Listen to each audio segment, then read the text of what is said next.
Imagine hearing those words at the exact moment you felt like giving up. No cameras, no headlines, no audience. Just one conversation, 1 minute, that could completely change the direction of your life. What would matter enough to say in those final 60 seconds? Most people think the answer would be about money, about becoming successful, about building billion-dollar companies. But the more you study Elon Musk's public journey, the more you realize that success was never the whole story. Behind every launch, every impossible deadline, every public victory, and painful setback was a much deeper battle, one that almost everyone can relate to. Because every person eventually reaches a moment when confidence disappears. A moment when fear becomes louder than hope. A moment when the future suddenly looks impossible. But what happened next shocked everyone.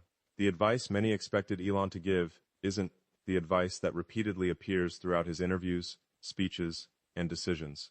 The truth was far more complicated, and that raises one important question. If someone who faced enormous pressure could speak directly to you for only 60 seconds, what message would truly matter? That question is where our story begins. Picture a quiet evening. No rockets filling the sky. No electric cars rolling off production lines. No massive crowds cheering. Just silence. It's often during moments like these that people discover who they really are, because silence has a strange way of exposing the thoughts we've been trying to avoid. Have you ever noticed that? When everything becomes quiet, your mind suddenly becomes loud. It reminds you of every mistake, every missed opportunity, every person who doubted you, every dream that now feels farther away than ever. Many people assume confidence means never hearing those voices, but confidence isn't the absence of doubt. It's learning how to move, while doubt is still speaking. That single realization has shaped countless stories of resilience, yet one question remained unanswered. Where does real courage actually come from? Is it something people are born with, or is it something created only after life forces you through impossible situations? Think about it for a moment. Every extraordinary achievement begins the same way, with uncertainty. No guarantees, no applause, no proof that it will work. Only a decision. That's why the beginning is always the hardest part, because your future self can't speak back to reassure you. Your dreams haven't become reality yet, and the people around you often judge what they cannot imagine. But what Elon realized at that moment changed everything. Progress doesn't begin when fear disappears. It begins when purpose becomes louder than fear. That's a completely different way of thinking. Instead of asking, "Am I confident enough?" the better question becomes, "Is this important enough to keep going anyway?" Those questions sound simple, yet they separate people who keep moving from people who quietly give up. Maybe you've experienced that feeling yourself. You start something exciting, a new career, a business, a creative project, a healthier lifestyle. For a few days, motivation feels unstoppable. Then reality arrives, problems appear, unexpected setbacks happen, people lose interest, support disappears, and suddenly you're left wondering if the dream was ever realistic at all. Sound familiar? It happens to almost everyone, not because they're incapable, but because nobody prepares us for what comes after excitement fades. That's when discipline quietly replaces motivation, and discipline rarely feels exciting. It simply shows up again tomorrow, and the next day, and the next. The truth was far more complicated than most motivational speeches suggest. Success isn't built during moments of inspiration. It's built during ordinary days when nobody notices your effort. Those invisible days shape visible results. Yet most people quit during the invisible part. Why? Because human psychology naturally wants immediate rewards. Our brains crave proof that our effort matters.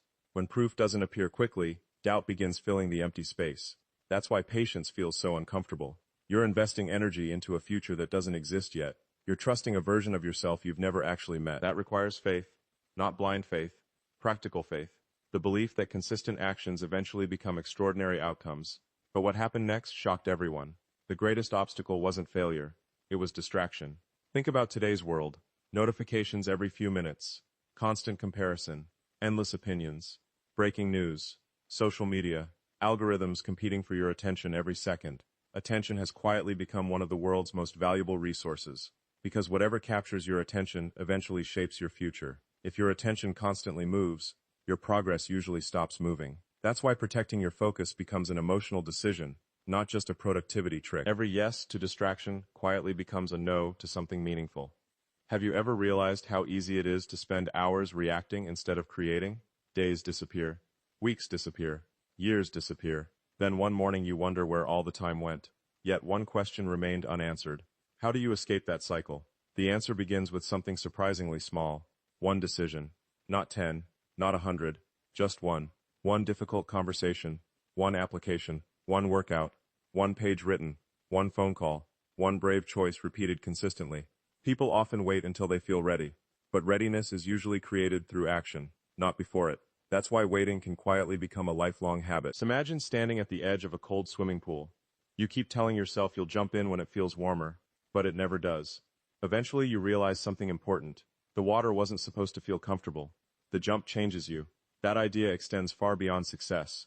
It reaches relationships, family, friendship, forgiveness, growth. Every meaningful connection asks us to become vulnerable, to risk disappointment, to risk misunderstanding, to risk rejection. Many avoid those risks, not because they don't care, because they're afraid of getting hurt again. But closing your heart also closes countless possibilities you'll never even notice. That's the hidden cost of fear. It doesn't just protect you from pain, it also protects you from joy. The truth was far more complicated than anyone expected. Sometimes the safest decision creates the biggest regret, and sometimes the scariest conversation changes your entire future. So if we truly had only 60 seconds together, perhaps the first message wouldn't be about becoming richer, or smarter, or more successful. Perhaps it would simply be this: stop waiting for certainty. Life has never promised certainty. It only offers opportunities disguised as uncomfortable decisions. Every day you postpone believing in yourself, someone else is building the future you once imagined. Every excuse feels reasonable in the moment, but time never argues. It simply keeps moving. And here's the part almost nobody expects. Your greatest competition isn't another person. It's the version of yourself that's slowly learning to settle, because settling happens quietly. It doesn't announce itself. It whispers, tomorrow, maybe later, not yet. Those whispers slowly become habits, and habits become identity. But what happened next would completely change the story, because one realization has the power to interrupt that cycle forever. And once you understand it, you'll never look at fear, failure, or your future the same way again. That revelation begins in the next chapter. The last chapter ended with a simple but unsettling truth. The greatest competition isn't another person. It's the version of yourself that's slowly becoming comfortable with giving up. That realization changes everything, because once you recognize that battle, you begin to notice something strange. The biggest turning points in life rarely arrive with dramatic music or perfect timing. They arrive disguised as ordinary moments. A decision made on an average Tuesday, a conversation you almost avoided, a risk you nearly talked yourself out of taking. And that's where the real story begins. But what happened next shocked everyone. Many people believe confidence comes first and action follows. Yet time and again, the opposite seems to be true. Action creates confidence. Every small victory whispers something powerful to your mind. Maybe I can do this after all. Think back to a time when you faced something that terrified you. Maybe it was speaking in front of a crowd, starting a new job, ending a relationship that no longer felt right, beginning a dream everyone else thought was impossible. Before you took that first step, your mind probably created dozens of reasons to stop. What if I fail? What if people laugh? What if I'm not good enough? Have you ever wondered why the brain does that? The answer isn't because it's your enemy. It's because your brain was designed to protect you, not to make you extraordinary. There's a huge difference. Safety and growth rarely walk the same path. Every meaningful goal asks you to leave the familiar behind. That's uncomfortable. And your mind naturally resists discomfort. The truth was far more complicated than most people realize. Fear isn't always a warning sign. Sometimes it's simply evidence that you're standing at the edge of something important. Imagine standing in front of a closed door. Behind it could be the opportunity you've waited years to find. But because you can't see what's inside, you convince yourself it's safer not to open it. How many opportunities disappear that way? How many dreams quietly fade, not because they were impossible, too uncertainty felt too heavy. Yet one question remained unanswered. How do you move forward when fear refuses to leave? Perhaps the answer isn't eliminating fear. Perhaps it's changing your relationship with it. Think about astronauts preparing for launch. Even after years of training, no launch is completely free of uncertainty. There are checklists, simulations, calculations, but there is still risk. The countdown continues anyway. Why? Because the mission matters more than the fear. That idea reaches far beyond space exploration. It applies to every meaningful chapter of life, every healthy relationship, every business, every creative project, every personal transformation. You don't need fear to disappear. You need a reason that is stronger than it. But what Elon realized at that moment changed everything. Purpose gives pain a direction. Without purpose, every obstacle feels meaningless. With purpose, even setbacks become part of the journey. That doesn't mean disappointment suddenly disappears. Far from it. Life has a way of testing people right after they've committed to something meaningful, almost as if asking, Are you serious about this? Think about the moments when you almost quit. Usually it wasn't because of one massive failure. It was dozens of small disappointments stacked together. One rejection, another delay, another mistake, another unexpected problem. Eventually your motivation begins whispering, maybe this isn't meant for me. That voice sounds convincing, because it speaks using your own thoughts. That's what makes self-doubt so powerful. It doesn't sound like an enemy. It sounds like common sense. The truth was far more complicated. Self-doubt often arrives wearing the mask of logic. It tells you you're being realistic, that your expectations were too high, that someone else is more talented, that it's already too late. But is any of that actually true? Or has your fear simply become better at telling stories? Ask yourself something. How many worries from 5 years ago actually happened exactly the way you imagined? Probably very few. Yet your mind treated every one of them like certainty. That's the strange thing about anxiety. It predicts futures that never arrive. Meanwhile, the present moment quietly slips away. But what happened next shocked everyone. Instead of trying to control every outcome, some people learn to control something much more powerful. Their response. They stop asking, why is this happening to me? And begin asking, what is this trying to teach me? One question creates helplessness. The other creates growth. That small shift changes the emotional direction of your entire life. Because every experience carries two stories. The story that happened, and the story you tell yourself about what happened. Those are rarely the same. Two people can face identical failures. One concludes, I'm not good enough. The other says, I've learned something valuable. The event is identical. The meaning is completely different. Meaning shapes identity. Identity shapes decisions. Decisions shape destiny. That's why protecting your inner dialogue matters so much. Imagine spending an entire day with someone who constantly criticized you. Eventually you'd become exhausted. Now imagine, that voice exists inside your own mind. No wonder so many people feel stuck. Yet one question remained unanswered. Can that voice actually change? Yes, but not overnight. It changes every time you choose evidence over emotion. When your mind says, I always fail, ask, is that really true? When it says, I'm too late, ask, compared to whom? When it says, I'm not enough, ask, what proof do I actually have? Those questions interrupt the stories fear tries to write, and once fear loses its story, it loses much of its power. But there was another lesson hiding beneath the surface, one that had nothing to do with money or achievement. It had everything to do with relationships. Every meaningful relationship mirrors something back to us. Patience, trust, communication, respect, or insecurity. Sometimes we blame others for emotions we've never learned to understand within ourselves. That's uncomfortable to admit, yet it's often where real emotional growth begins. The strongest people aren't those who never feel hurt. They're the ones willing to examine why something hurt so deeply. Because every emotional trigger points towards something unfinished. A fear of rejection, a fear of abandonment, a fear of not being enough. Healing begins the moment curiosity becomes stronger than defensiveness.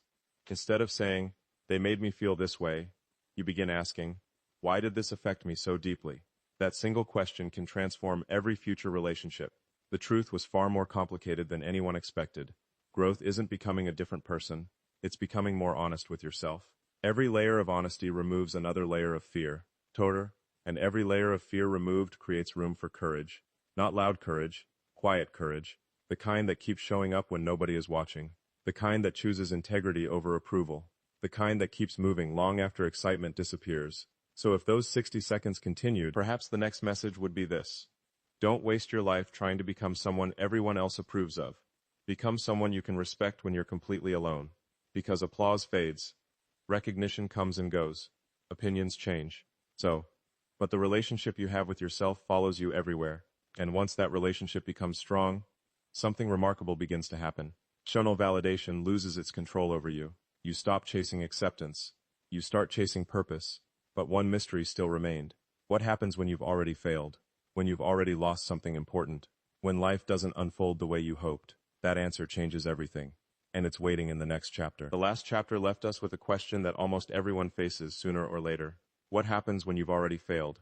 Not the kind of failure people see from the outside. The quiet kind. The kind that keeps you awake at 2 in the morning. The kind that makes you question whether you were ever capable in the first place. We truly had only 60 seconds together. This might be the most important part of the conversation. Because failure has a strange way of introducing itself. It doesn't knock. It simply arrives. Sometimes it looks like a dream that never happened. Sometimes it looks like a relationship you thought would last forever. Sometimes it arrives as rejection. Sometimes it comes disguised as silence. And sometimes, it comes after you've already given everything you had. But what happened next shocked everyone. The people who eventually rebuild their lives are rarely the ones who avoid failure. They're the ones who stop allowing failure to define who they are. There's a difference.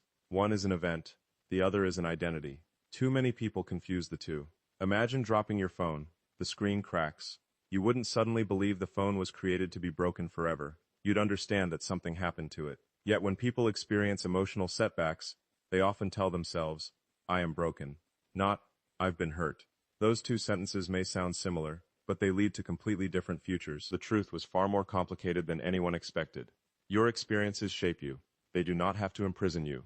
Have you ever noticed how easy it is to replay painful memories? Your mind remembers embarrassment with incredible detail. It remembers rejection. It remembers disappointment. It remembers every moment someone underestimated you. But why? Because the brain naturally gives more attention to threats than victories. Thousands of years ago, that helped human beings survive. Today, it often keeps people emotionally trapped. Your mind keeps replaying yesterday's pain, while tomorrow quietly waits for your attention. Yet one question remained unanswered. How do you finally let go? The answer isn't pretending the pain never happened. Real strength isn't forgetting. It's learning without becoming bitter. Think about a tree after a powerful storm. Some branches break, leaves fall, the trunk carries scars. Yet when spring returns, new growth appears. The scars remain, but they no longer control the future. People can grow the same way, not because life becomes easier, because they become stronger. But what Elon realized at that moment changed everything. Resilience isn't built during comfortable seasons. It's built while surviving difficult ones. Nobody celebrates those moments while they're happening. No audience applauds your private battles. No headlines announce the nights you refuse to quit. Yet those invisible victories often become the foundation for every visible success that follows. That's why comparison is so dangerous. You compare your hidden struggles to someone else's public highlights. You see the finished chapter. You never see the countless pages that came before it. The truth was far more complicated. Every person you admire has faced moments they rarely talk about. Moments of uncertainty. Moments of doubt. Moments when quitting seemed reasonable. What separates people isn't the absence of those moments. It's the decision they make afterward. Ask yourself something. Who are you becoming because of what you're going through? Not what you're losing. Not what you've missed. Who are you becoming? That question changes everything. Because growth is rarely about gaining something new. It's often about becoming someone capable of carrying greater responsibility, greater patience, greater wisdom, greater courage. But what happened next shocked everyone. One of the greatest emotional traps isn't failure, it's perfection. Perfection quietly convinces people not to begin. If I can't do it perfectly, I'll wait. If everything isn't ready, I'll wait. If I don't know every answer, I'll wait. Weeks become months. Months become years. Life quietly moves forward, while dreams remain parked in the same place. Perfection creates the illusion of preparation. Progress creates real change. The truth was far more complicated than people imagined. Done imperfectly, almost always beats perfect intentions that never become action. Imagine learning to ride a bicycle. Would reading 50 books replace actually getting on the bike? Of course not. You would wobble. You would lose balance. You might even fall. That's not evidence you're failing. That's evidence you're learning. Life follows the same pattern. Every meaningful skill demands awkward beginnings. Every confident person was once uncertain. Every expert was once inexperienced. Every success story started with someone who looked completely ordinary. Yet one question remained unanswered. What keeps someone moving after they've fallen more than once? The answer isn't motivation. Motivation comes and goes. The answer is identity. When you begin seeing yourself as someone who always gets back up, setbacks lose much of their power. Instead of saying, I failed, you begin saying, I'm learning. Instead of, this is impossible, you begin asking, what haven't I understood yet? Those small shifts seem insignificant, but they completely transform the direction of your life, because your identity quietly filters every decision you make. If you believe you're incapable, you'll notice evidence supporting that belief. If you believe growth is possible, you'll begin noticing opportunities instead of obstacles. Neither path is easy, but one creates possibility. The other creates regret. And regret has a way of lasting much longer than temporary discomfort. But there was one final lesson hiding beneath everything. A lesson about time. Every person believes they have more of it than they actually do. We postpone conversations. We postpone dreams. We postpone forgiveness. We postpone becoming the person we know we're capable of becoming. Always believing there will be another perfect moment. But what if there isn't? What if today is the opportunity you've been waiting for without realizing it? What if the version of yourself 5 years from now is quietly hoping